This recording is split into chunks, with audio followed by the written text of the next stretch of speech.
I always loved dogs, but I never thought it could become my full-time job.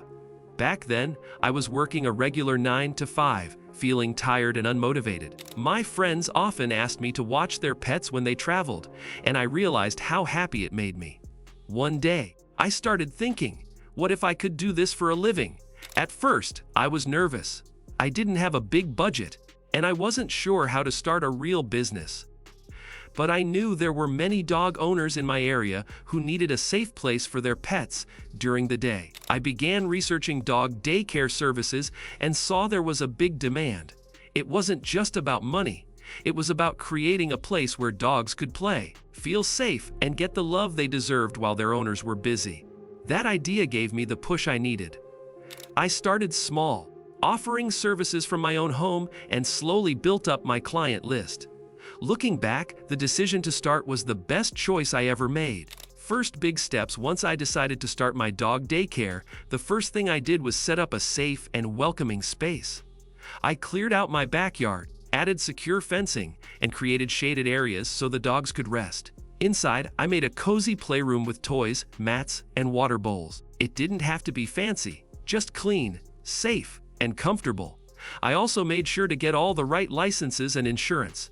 This was important because I wanted my clients to trust me with their pets. I researched local laws about running a pet care business from home and followed every rule. Next, I spread the word. I told friends, family, and neighbors. I posted on social media with pictures of happy dogs playing. Slowly, people started asking about prices and availability.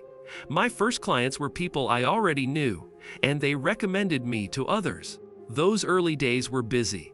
I had to balance caring for the dogs, keeping everything clean, and answering messages from potential customers. But each small step built my confidence. I knew if I kept giving great care, my business would grow. Finding clients. In the beginning, finding clients was the hardest part. I didn't have a big budget for ads, so I had to be creative. My first step was to use social media. I posted photos and short videos of the dogs playing, eating, and relaxing. People loved seeing happy pets, and those posts got shared quickly. I also made simple flyers and left them at pet stores, vet clinics, and grooming salons. I spoke to local dog walkers and asked if they knew anyone who needed daycare. Word of mouth turned out to be my best marketing tool. Every time a client was happy, they told their friends, and soon I was getting calls from people I had never met. I learned that building trust was key. Owners wanted to know their pets were safe and cared for like family.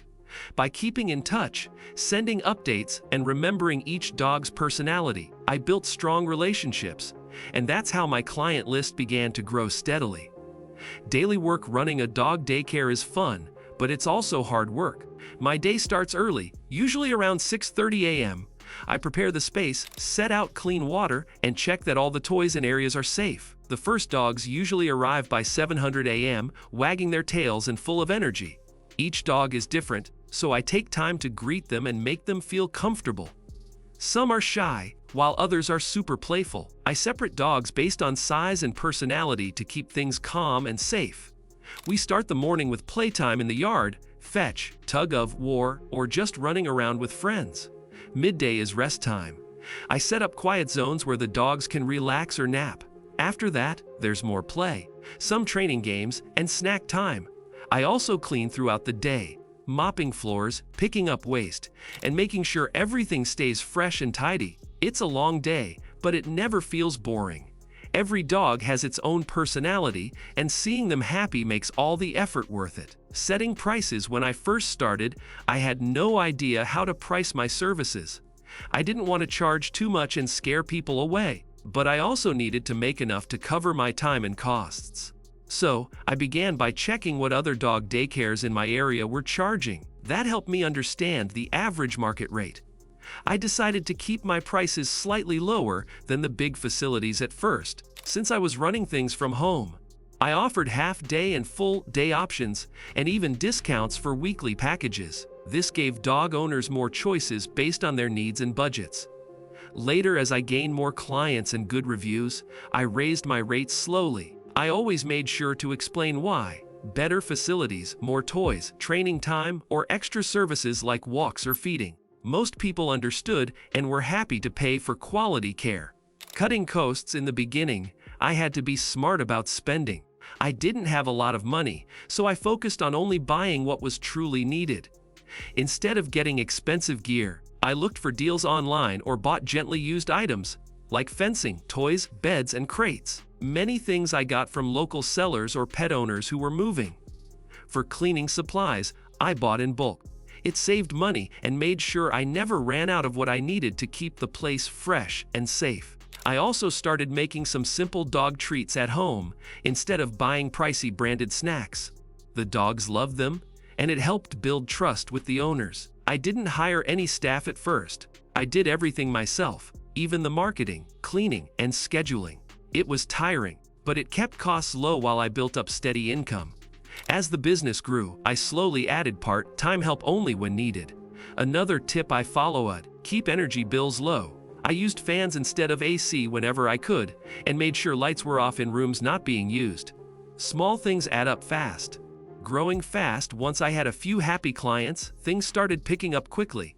Word of mouth was powerful. People loved to talk about who takes good care of their pets, and every happy dog became free advertising. I also kept posting regularly on social media, funny videos before and after photos and client shoutouts. That helped me reach more local pet owners. I created a simple website with my services, prices, and a contact form. It made me look more professional and made it easier for new people to reach out. I also added reviews from clients. Reading real feedback gave new customers confidence in my daycare. When I started getting more dogs than I could handle in one day, I set a limit. I didn't want to lose quality just to make more money. Instead, I made a waitlist and looked at how I could expand. I added another play area, bought more supplies, and eventually hired part-time help for busy days. The key to growing fast wasn't rushing. It was staying consistent, giving great care, and always improving the experience for both dogs and their owners. That's what kept people coming back, and telling others to do the same. Common problems running a dog daycare sounds fun, and it is, but problems come up more than people think. One of the first issues I faced was dog behavior. Not all dogs get along. Some are shy, some are too playful, and a few can be aggressive. I had to learn quickly how to read body language, separate dogs when needed, and manage group play safely. Another common problem was scheduling. At first, I didn't use a proper booking system, so I sometimes got overbooked or confused appointments. That led to stress and unhappy clients. Now, I use a simple online calendar and always confirm bookings in writing. It saves time and keeps everything organized. Sick dogs were also a challenge. If one dog came in with a cough or fleas, it could affect others. So, I made strict rules: no sick dogs, and all dogs must be vaccinated. Most owners understood and respected these rules. Once I explained, they kept everyone safe. Lastly, burnout is real. Caring for dogs all day, cleaning, and running a business is tiring. I had to learn to take short breaks, set boundaries, and ask for help when needed. Problems are part of the job, but each one teaches you how to do better. Being ready, staying calm, and solving issues fast is what keeps the daycare running smoothly. My best tips if you're thinking about starting a dog daycare. Here are my best tips to help you succeed. First, truly love dogs. It might sound obvious, but this job needs patience, kindness, and a calm attitude, even on the hardest days. Start small and don't rush. Use what you already have, like your home or yard, and build up slowly. Focus on safety, cleanliness, and making dogs feel comfortable. Happy dogs, the happy owners. Repeat business. Talk to your clients. Learn each dog's personality, routines, and special needs. Owners appreciate updates, pictures, and honest feedback. Communication builds trust, and trust brings loyalty. Stay organized. Use a notebook app or calendar to track bookings, payments, and schedules. Being reliable is just as important as being good with pets. Market yourself. Use free tools like Instagram or Facebook to post photos, videos, and client reviews. You don't need fancy ads, just real, happy moments that show your love for the job. Don't forget about your health. Take breaks when you can, set hours, and rest. You can't care for others if you're burned out. Most of all, stay consistent.